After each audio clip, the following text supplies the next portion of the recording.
అదేదో సినిమాలో అల్లు అర్జున్ ఒక డైలాగ్ చెప్తా ఉంటారు కొన్ని సందర్భాల్లో ఆయన ఇలాగా త్యాగం చేసేసాను అంటారు. ఇప్పుడు బీజేపీ కూడా అలా అనుకోలేమో, త్యాగం చేసేసాం మేము అని ఒక సీట్ని. భారతీయ జనతా పార్టీ ఆంధ్రప్రదేశ్లో ఓకే, కొన్ని కొన్ని విషయాల్లో చాలా సైలెంట్గా ఉంటుంది, ఏం మాట్లాడదు. అలాగని 4 రాజ్యసభ స్థానాలు వచ్చినప్పుడు మిత్రపక్షంగా ఉన్న జనసేనకు ఒక సీట్ ఇచ్చినప్పుడు తెలుగుదేశం పార్టీ 2 తీసుకొని ఒక సీట్ బీజేపీకి వస్తుందేమో అనుకుంటే లేదు, టీడీపీకి 3, జనసేనకు 1 అని తేలిపోయింది. అంటే భారతీయ జనతా పార్టీకి గట్టిగా హ్యాండ్ ఇచ్చారు. వీళ్ళందరూ కలిసి కూర్చొని మాట్లాడారు. అందులో మాధవ్ కూడా ఉన్నారు, ఏపీ బీజేపీ అధ్యక్షుడు మాధవ్ కూడా ఉన్నారు.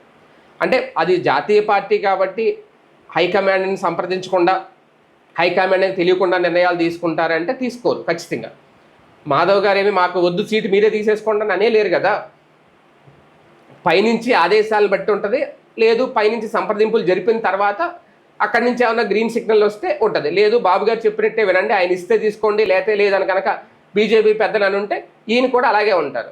లేదు నాకు సీటు కావాల్సిందంటే ఇప్పుడు సోమవీర్రాజు గారి లాగా ఉంటుంది. అప్పట్లో సోమవీర్రాజు మీద చంద్రబాబు వ్యతిరేకత ఒక ముద్ర ఎలా వేశారో అలాగే. అందుకని సోమవీర్రాజు గారి తర్వాత భారతీయ జనతా పార్టీలో ఆ స్థాయిలో తెలుగుదేశం పార్టీని నిలదీసి ప్రశ్నించిన వ్యక్తి అయితే ఎవరో కనిపించట్లేదు. ఇప్పుడు మాధవ్ గారు అంటారు పార్టీ కోసం కష్టపడుతున్నారు, అంతవరకు ఓకే. అలాగని పార్టీ సిద్ధాంతాలని పార్టీ లైన్ ఒకటి ఉంటుంది, ఆ లైన్ అయితే దాటరు కదా ఎంతైనా. పార్టీ నిర్ణయాలకు కట్టుబడి ఉండి పార్టీలో క్రమశిక్షణగా మెలిగితేనే ఆ నాయకుడికి ఆ పార్టీలో గుర్తింపు వస్తాయి, పదవులు వస్తాయి.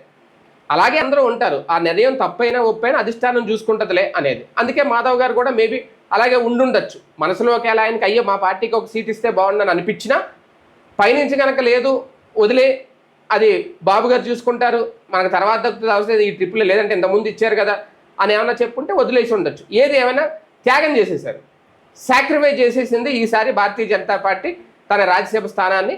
అందుకని ఈసారి రాజ్యసభ స్థానాలు 3 టీడీపీకి, 1 జనసేనకి అంటున్నారు. ఆ జనసేనకు కూడా జనసేనలో ఎవరికి ఇస్తారో ఏంటి అనేది అది కూడా సెకండరీ. కాకపోతే టీడీపీలో అయితే మాత్రం ఆయన ఎవరు సానా సతీష్కి మళ్ళీని, అలాగే రాజేష్ వాళ్ళిద్దరికి అయితే కన్ఫర్మ్ అయింది. ఇంకొక వ్యక్తి ఎవరు అనేది ఆశావాహులు చాలానే ఉన్నారు.